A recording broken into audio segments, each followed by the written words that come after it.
Hi guys, is it April Fool's Day because a Tory minister just claimed to have eradicated low incomes? This is at a time when the cost of living is so high that people who are in full-time employment are forced to rely on both benefits and food banks. While in-work poverty isn't a new concept, it has exploded over the last 14 years. But Kevin Hollinrake here, when asked about how the richest will benefit from the latest tax cut, he claims the opposite. Is he taking the Michael? We've virtually eradicated low pay in this country according to the OECD definition. That's a tremendous achievement. So as much as things are difficult, of course, for many, things are improving for lots of people too. There's a few points I want to pick up there because I don't think all of them are right and it's important to clarify. But the Resolution Foundation is saying it is the top fifth of households in Britain that will gain most from the Chancellor's tax cuts. They say on average it's the richest households will benefit from £1,000 on average. That's 5 times more than the poorest households. This is not helping people on the lowest incomes. Well, I don't know the figures you're talking about in terms of that, but it's quite clear. Things like national living wage, things like raising the threshold to £12,600, it was half that in 2010, have helped a lot of people on low incomes. Certainly the data I saw from the IFS has praised the Chancellor for helping households on lower incomes. There's a much higher proportion of our taxes being collected today from those very rich households you talk about, which is to be welcomed, and lower taxes on lower income households. And moving to this high wage, high skilled economy, which is very significant change, very significant movement. We've got the highest national living wages in the developed world. All those things are to be welcomed. I say in real terms, after inflation, 35% higher than they were in 2010, £10,000 in cash terms. Really good news for those low income households. All of this is about getting... Oh my goodness, he's living in another reality, this guy. Like, eradicated low pay?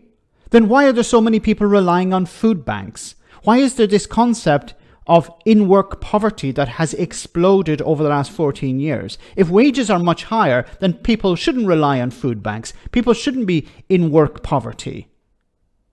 This is insane. What he's trying to do, of course, is spin another form of reality that he's living in.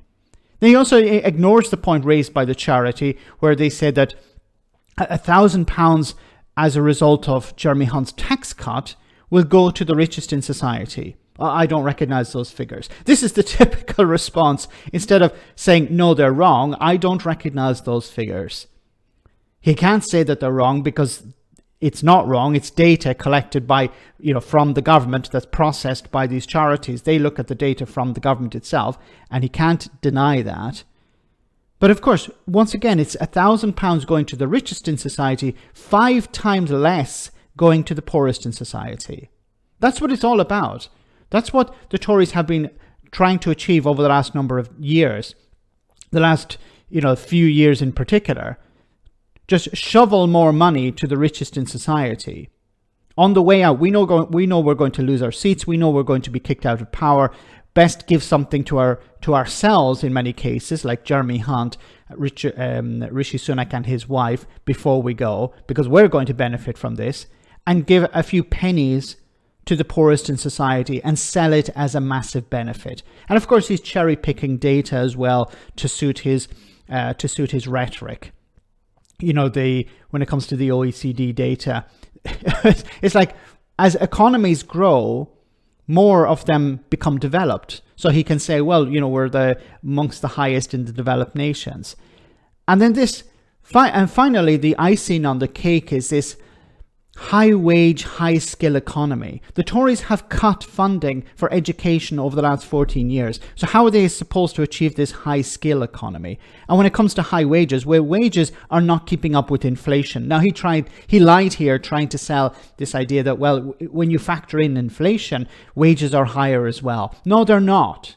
People are poorer than 14 years ago.